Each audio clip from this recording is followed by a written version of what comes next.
Think of the one thing you want most in this life. Is it love? Attention?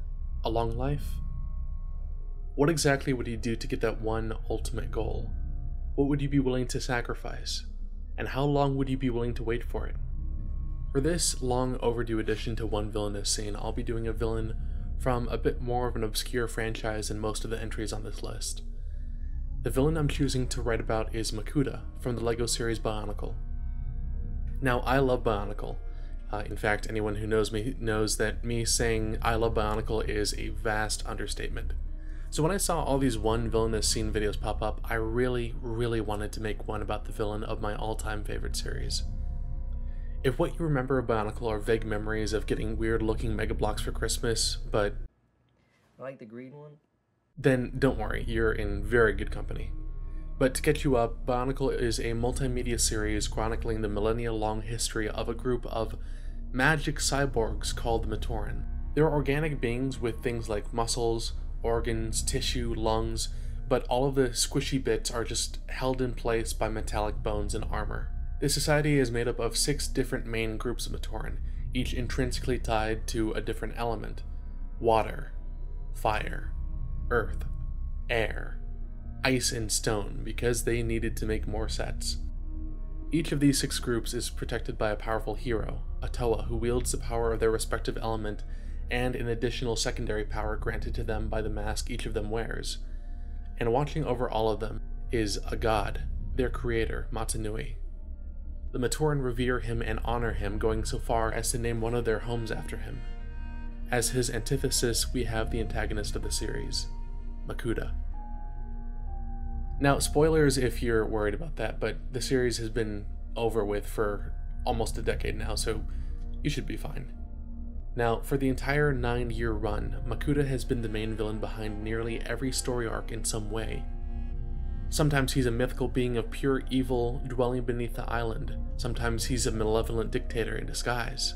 Sometimes he's a hunted robot security guard, and sometimes he's just a vat of green goop.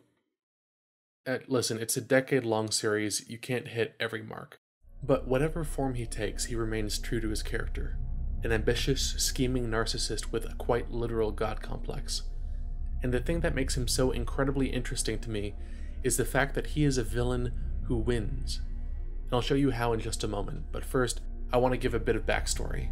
Hundreds of thousands of years before our scene takes place, Makuta was created by none other than our benevolent spirit, Matanui. A quick note, what makes something a little confusing is that Makuta isn't just the name of our villain, it's also the name of his entire species. Throughout the rest of this, I'll be referring to the species as the Brotherhood of Makuta, the official name, the formal name of their organization, and referring to the character as just plain Makuta, because his real name is, it's fine. It's fine. It's a fine name. It's okay. It's alright. But moving on, Makuta was created with 99 others of the same species to be creators of Rahkshi, the wildlife that inhabits the Matoran universe. As time went on and as the Makuta fulfilled their original purpose, the species and organization as a whole became guardians of the Matoran and the entirety of the known universe, becoming increasingly militaristic. At this time in the organization's history, Makuta was given responsibility of protecting the universe's most vital location, the island city of Metru, a place so intrinsically tied to Matanui and the universe as a whole that it being damaged has a potential to cause irreparable harm to all of creation. This massive responsibility was given because of his direct involvement in ending the Matoran Civil War. This feat was accomplished by taking a large portion of the combatants, locking them in a zoo, and then letting the exhibits loose. Eyewitness accounts describe the entire ordeal as messy, to say the least. Now this in turn led to him commanding one of the largest armies in existence, with a mission to annihilate an uprising against Matanui himself. He accomplished this goal with ease, and it was this uprising that put an idea into his mind. The idea that God could be overthrown. Not by a handful of misguided warlords, but perhaps by someone with the means to match their own ambition. Someone like him. So from there, he returned home and planned. He seized power in the Brotherhood and used his influence as protector of Metru Nui and the resources available as head of the Brotherhood to quietly thin out the rest of the city's guardians and replace the city's leader with himself as an imposter. Over the span of hundreds of years, Makuta set preparations, and finally, despite the struggles of a new generation of heroes, he puts Mata Nui to sleep. And with this, the world falls into chaos. However, this new generation of heroes still managed to imprison him, which leads to one of the main reasons why I find Makuta so interesting. For an all-powerful mastermind, he does lose a lot, and it makes sense. It's kind of a requirement for the main antagonist of a series. If the heroes lose too many times, it becomes difficult for an audience to remain engaged in the story. The thing that stands out about Makuta is that each loss, no matter how significant, ends up merely being a setback. It may be a setback that costs him hundreds of years of planning and effort, but it's never quite enough to completely overthrow his schemes. Even imprisoned in an unbreakable cage, he still manages to set himself free through the manipulation of others. His ability to take defeats and use them to push his plan forward or adjust his plans to shift around his losses is fascinating to me, and it is part of what makes him such an incredibly interesting villain for the entirety of the series. Now, as I've said, at the crux of his plan, he becomes imprisoned, but not before putting the population of an entire city into a coma and putting God himself to sleep. The heroes who trapped him realize that the city they love so much is damaged to a point where it is no longer capable of housing its own population, and leave the city and its people to go find a new home for the Matoran, believing that with Makuta trapped, the Matoran will be safe until the Toa return. It was during this time that Makuta reconsidered his course of action. Initially, all he had to do was put the Matoran to sleep, wipe their memories, and awaken them as their savior, without Mata Nui there to interfere. His ambitions had been limited to the center of the universe, but he decided then, trapped in his prison, that the center of the universe was too small. And so plans had to change. Mata Nui, the one he had worked so hard to put to sleep, would need to be awakened. During this time, Makuta used his telepathy, an entry from his absurdly long list of powers and abilities, to reach out to underlings of the Brotherhood to occupy the city with a legion of monsters, setting into motion an elaborate series of events to free himself through the same elemental powers that bound him in the first place. From there, he followed the Toa and the Matoran to their new island home, named after the sleeping Great Spirit, Mata Nui. For the next 1,000 years, he tormented the Matoran, their time in comas having eroded away their memories and leaving Makuta as this mythic figure of legend, even placing him as Mata Nui's brother in their stories. Eventually, 6 new heroes washed ashore, the Toa Mata, Toa created with the express purpose of reawakening Mata Nui should he ever fall. In the 3 months since their arrival, the Toa established themselves as Mata Nui's protectors and defend the island against all of Makuta's threats, adding a mythical 7th Toa of light to their number and leaving the Master of Shadows buried in the rubble of his own lair, and through his defeat, rediscovering their forgotten home, Metru Nui. As far as low points go, being crushed under rubble and having thousands of years of work and planning undone by a couple of overly self-serious Power Rangers, it's a pretty notable one. Even when he was trapped by the Toa Metru, Makuta's goal of putting Mata Nui to sleep was accomplished and he had a way of escape. But not only is Makuta defeated by a group of heroes who have literally been at the heroing gig for a handful of months and now have a being of pure light on their roster, but the entire population that Makuta had once held entirely under his control was now returning to the home that they had been taken from, and were beginning to rebuild it into the shining city it had once been. But it's at this point that I believe Makuta realized he needed to speed things up, not unlike this video. Mata Nui had been asleep for so long that he was beginning to lose his grip on life, and if he died, so did the universe. Makuta held no love for the Great Spirit, but there was no satisfaction in ruling a dead world, and so he set to work. When a group of treasure-hunting mercenaries raided his abandoned lair, looking for loot, he planted the idea in their minds that instead of poking around dusty old ruins, they would be better served finding treasures with the power to bring the foundational laws of the universe to their command, and with that sent them off to find the Mask of Life. These mercenaries came across the next generation of Toa, the Toamari, the ones destined to save the life of Matanui, and in the ensuing struggle the Mask of Life was lost beneath the waves. It's at this point that Makuta decides to take a more hands-on approach. He journeys to the ruin of an old prison at the bottom of the ocean, and possesses the disused body of a battered sentry, and in an unsettling change of pace, sides himself with the Toa. Now, to some extent it does make sense. As I've said before, Makuta wants to rule the universe, and if Matanui dies, there won't be a universe left to rule.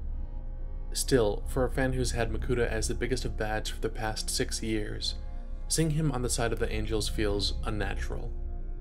But he fights beside them, and in the moment he feels Matanui die, he does something even more unsettling for the Master of Darkness. He prays that the Toa will succeed, and realizing things are at a point where he can no longer affect the following course of events, he leaves. He walks away, and for nearly an entire year following this, that's just about all we hear from him. The Toa fulfill their destiny and save the life of Matanui through the loss of one of their own. The Toa Mata, meanwhile, discover the core of their world, and through a hard-fought battle with the Brotherhood of Makuta, a second destiny is fulfilled. After 8 long years of stories following along generations of heroes and an entire civilization, they win. They awaken Matanui. Now this finally brings us to the scene this entire video has been building towards. One Villainous scene. Now, in case you ever want to go through the series on your own someday, I seriously recommend clicking off of this video until then. Trust me. Alright, here we go. This is a short video produced by the LEGO Group as a way to cap off the 8th year of the Bionicle franchise. It starts with a shot of a stone carving of the Mask of Shielding, the symbol of Matanui. The carving begins to shake, and we see the pillars of Matanui's temple, Kini Nui, collapse. Already we've seen one of the most recognizable landmarks in the series be destroyed in a matter of seconds, and it's unbelievably jarring. We cut to a bird's eye view of the island of Matanui, the millennium-long home of the Matoran and the most iconic setting in their story. Without taking a second to give us a breath, the island cracks down the center and falls away into the ocean, as an enormous face is revealed beneath it. A gigantic body rises, chunks of landmass falling off like insignificant clumps of dirt. The figure stands to full height and towers above the clouds. This is the moment that we see Matanui, not the island that was named after him, but the Great Spirit himself. After 1,000 years, he is finally awake. He tilts his head up, light green eyes taking the sky above him, and after a brief moment, we see those eyes turn red. The Mask of Life is seen hurtling from the being's chest, exiled to a world so far away it's barely a speck of light in the sky. Now, to give a brief explanation, in this scene we learn 2 groundbreaking pieces of information. The first is that the being we've known as Matanui, the benevolent and omnipotent creator and caretaker of the universe, the one whose life and well-being is inseparably linked to that of the entire world, well, he's a giant robot. Not only is God a giant robot, but the first 3 years, almost half of the franchise at this point, it took place on top of his face. Processing this as a 12-year-old at the time was a lot. We learned that Makuta, he won. After being defeated and set back time after time by generations of heroes, after thousands of years of planning and manipulation, Makuta actually wins. He becomes the very universe he set out to rule, bending even the stars themselves to his whim. He becomes something that just can't be fought. As he says at the point of his victory, "Will you fight the air you breathe, Toa? The ground you walk on? Understand, I no longer need to battle you in hopes of ruling the universe. I am the universe." As for Matanui, Makuta takes his spirit and binds it to the Mask of Life, exiling him to the cold vacuum of space. And this is why this scene has stuck with me for nearly half of my life. The series takes its time to establish a villain that you love to hate, one that's menacing and powerful, but one that you know will eventually be defeated, because that's how the story is supposed to go, and that's how the story has always gone. But not this time. This time the heroes fulfill the goal they've been pursuing from day one. They win, and it ends up being their own undoing. It's a scene that leaves the audience so shaken and hopeless that it sticks in their mind for years to come, and that's why I've chosen it for my one Villainous scene. Thank you all very much for watching. This is the first time I've done an essay video like this. I know one Villainous scene was probably a month ago now, but it kind of got me at a time that had a lot of upheaval. I just started a new job, and on top of that, it's I've been car hunting and apartment hunting and just a lot of life stuff, and on top of that, mental health kind of took a dive, which is not great, but I'm doing better, and I'm glad that I finally got this done. Thank you very much for watching again.